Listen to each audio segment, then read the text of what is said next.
আসসালামু আলাইকুম বন্ধুরা, কেমন আছেন সকলে? আশা করি আপনারা প্রত্যেকেই ভালো আছেন। আমিও ভালো আছি আলহামদুলিল্লাহ।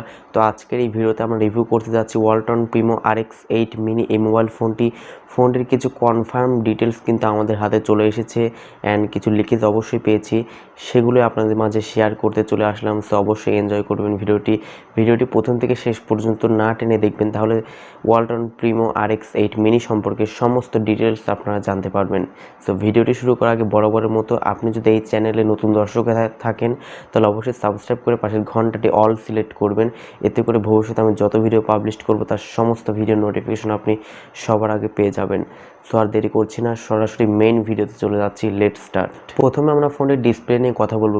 ডিসপ্লেতে কিন্তু খুবই ভালো একটি চমক এখানে রাখা হয়েছে, কারণ এখানে কিন্তু 6.3 ইঞ্চের একটি ফুল এইচডি প্লাস রেজলিউশনের আইপিএস ডিসপ্লে এখানে ব্যবহার করা হয়েছে। তো 12,000 টাকার প্রাইস রেঞ্জের মধ্যে কিন্তু ফুল এইচডি প্লাস রেজলিউশন এখনও পর্যন্ত আসলে কেউ কিন্তু অফার করেনি, তবে ওয়ালটন কিন্তু সম্ভব করেছে এই বিষয়টি। সো আমার কাছে কিন্তু খুবই ভালো লেগেছে এই ব্যাপারটি, যে এই বাজেট অনুযায়ী কিন্তু 12,000 টাকা বাজেট অনুযায়ী কিন্তু এখানে ফুল এইচডি প্লাস রেজলিউশনের ডিসপ্লে আমরা পেয়ে যাচ্ছি। ফোনটি সম্ভবত একটি ভেরিয়েন্টেই লঞ্চ হবে, সেটি হচ্ছে 4GB র্যাম এবং 64GB ফোন মেমোরি। এই একটি ভেরিয়েন্টে ফোনটি লঞ্চ হতে পারে।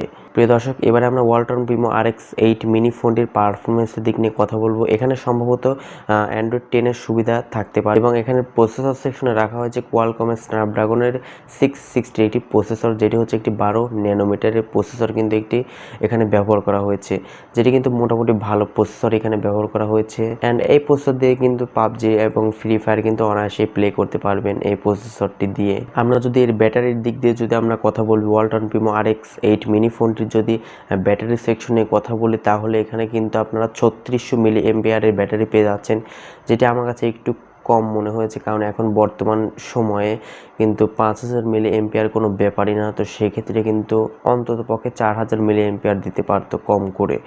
তো এখানে একটু ডিসঅ্যাপয়েন্টেড লেগেছে আমার কাছে। তাছাড়া ওভারঅল সব কিছু ঠিকঠাকই রয়েছে এবং এখানে কিন্তু 15 ওয়াটের একটি কুইক চার্জার কিন্তু দেওয়া হয়েছে, এটা কিন্তু একটু ভালো লেগেছে আমার কাছে। এখানে কুইক চার্জার সাপোর্টটা কিন্তু দেওয়া হয়েছে এবং বন্ধুরা এই ফোনটিতে কিন্তু টাইপ সি পোর্টের সুবিধা আপনারা পেয়ে যাবেন।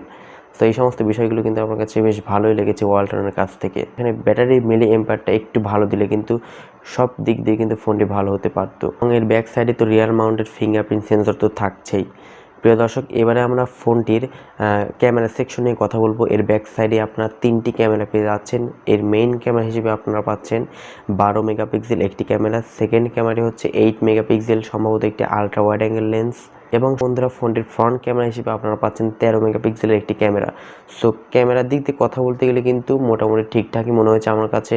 সেলফি ক্যামেরাও ঠিক আছে, কিন্তু ব্যাক সাইডের মেইন শুটারটা একটু যদি মেগাপিক্সেল বেশি হতো তাহলে কিন্তু আরও একটু ভালো হতে পারতো, অর্থাৎ ব্যাক সাইডে যদি 32 মেগাপিক্সেল মেইন ক্যামেরা দিত তাহলে কিন্তু ওভারঅল প্যাকেজটা কিন্তু খুব ভালো হতো। সমস্ত ইনফরমেশনই আসলে আমাদের কাছে এসেছে। তো এই ফোনটি লঞ্চ হলে অবশ্যই ফুল রিভিউ আমাদের চ্যানেলে আপলোড করা হবে অ্যান্ড ভালো মন্দ বিস্তারিত অবশ্যই আপলোড করা হবে আমাদের চ্যানেলে।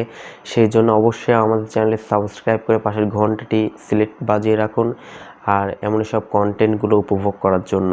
সো আজকের মতো এ পর্যন্তই, দেখা হচ্ছে পরবর্তী কোনো নতুন ভিডিওতে। সে পর্যন্ত সকলে ভালো থাকুন। আসসালামু আলাইকুম রহমতুল্লাহ।